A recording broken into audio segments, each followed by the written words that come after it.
خزاں بھی ہے جواں جواں، ہوا بھی ہے رواں رواں، سنا رہا ہے یہ سما، سنی سنی صدا ستا۔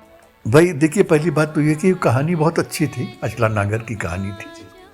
بعد میں اسے تھوڑا سا چوپڑا صاحب نے کچھ ڈیفر کیا تھا چیزوں کو، کہانی بہت اچھی تھی، اچلا ناگر کی کہانی بہت اچھی تھی۔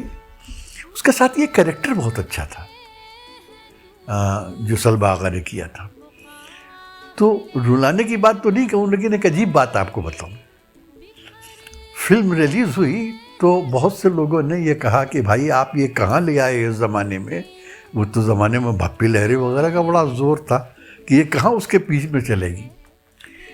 اور یہ ایک عجیب بات آپ کو بتاؤں، ہمارے ہاں یہ انڈسٹری میں تھا پہلے، اب ہے یا نہیں مجھے نہیں معلوم، پہلے یہ تھا کہ ریلیز کے لیے 2-3 دن بڑے اچھے سمجھے جاتے تھے، ایک تو عید کا دن، دوسرے دیوالی کا دن۔ اس زمانے میں لوگ اپنی فلمیں ریلیز کرتے تھے۔ جو زمانے بہت خراب ہی سمجھے جاتے تھے کسی فلم کی ریلیز کے لیے، وہ بقرعید کا زمانہ تھا، کیونکہ فلم کے اتفاق سے جب سنگل پلے ہاؤس ہوا کرتے تھے تو زیادہ تر لوگ جو تھے غریب طبقوں کے جاتے تھے، ان میں ظاہر مسلمانوں کی تعداد بھی بہت تھی، تو لوگ کہتے تھے یہ مسلمان 3 دن تو قربانی میں رہے گا، یہ کہاں جا کے دیکھے گا۔ اتفاق سے نکاح ریلیز ہوئی تھی بقرعید کے وقت،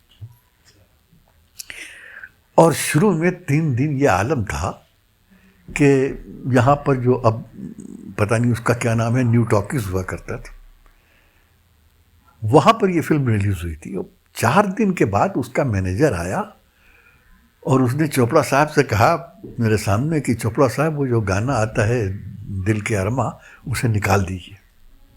تو جو کل کے لوگ اٹھ جاتے، تو ظاہر ہے ہم پہ بھی بڑا صدمہ ہوا کہ یہ کیا ہوا، اور یہ واقعہ تھا۔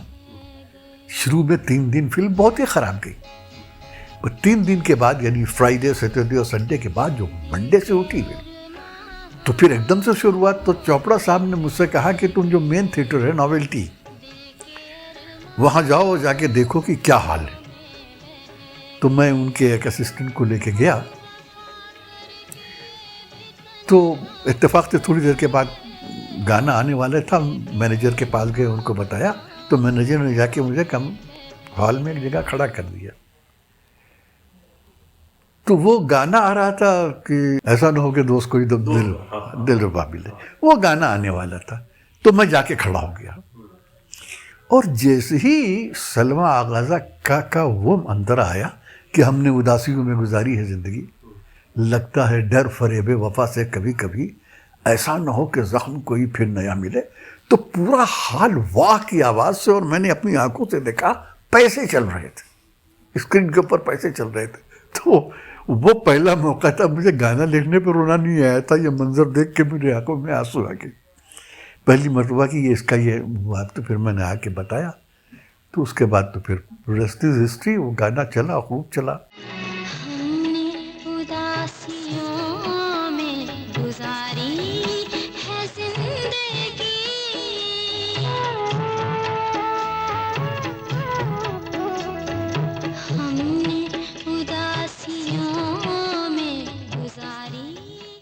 اسکرپٹ بھی تھی، کردار بھی تھی، کہانی بھی تھی، اور دوسری یہ کہ فلم کا جو ایٹماسفیئر تھا، ساری فلم کا ایٹماسفیئر بہت ادبی تھا۔ سارے کریکٹرز آپ دیکھیے، جو ہیرو تھا راج ببر، وہ ایک اخبار میں جرنلسٹ ہوا کرتا تھا، دوسرا ہیرو تھا وہ ایک پبلسسٹ ہوا کرتا تھا، اپنا ریئل اسٹیٹ کا آدمی ہوا کرتا تھا۔ یہ لڑکی جو تھی یہ پڑھی لکھی تھی، یہ ایم اے کر رہی تھی اکارڈنگ ٹو اسٹوری۔ تو مجھے لگا کہ یہ سب تو بہت لٹریری لوگ ہیں، تو ان کی زبان بھی وہی ہونا چاہیے جو لٹریچر کی ہوتی، وہ ایک خاص طور پھر ظاہر ہے کہ چونکہ مسلم فلم تھی، ایک اردو کا اس کے اوپر غلبہ بھی تھا، تو اس کی وجہ سے بھی یہ ہوا کہ بھائی لٹریچر سے اس کا بہت گہرا تعلق ہے۔ تو یہ تمام چیزیں مل کے، اور یہ میں یہ سمجھتا تھا کہ وہ گانے جو ہم نے سنے تھے وہ آج بھی زندہ ہیں. وہ ممکن ہے لوگوں کے ساتھ نہ ہو, میرے دل میں تو وہ آج تک زندہ تھے. آج تک مجھے یاد ہے کہ میں آپ کو بتاؤں کہ کتنے پرانے فلمی گانے ساحر کے اور شیلیندر کے جو مجھے آج تک زبانی یاد ہے, پورے کے پورے گانے زبانی یاد ہے, وہ میرے دل کی آواز تھے.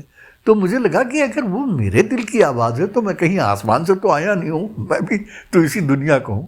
اگر وہ میرے دل کی آواز ہے تو ہو سکتا ہے کہ میں جو بات کروں وہ لوگوں کے دل کی آواز ہو, اور وہ ہوا.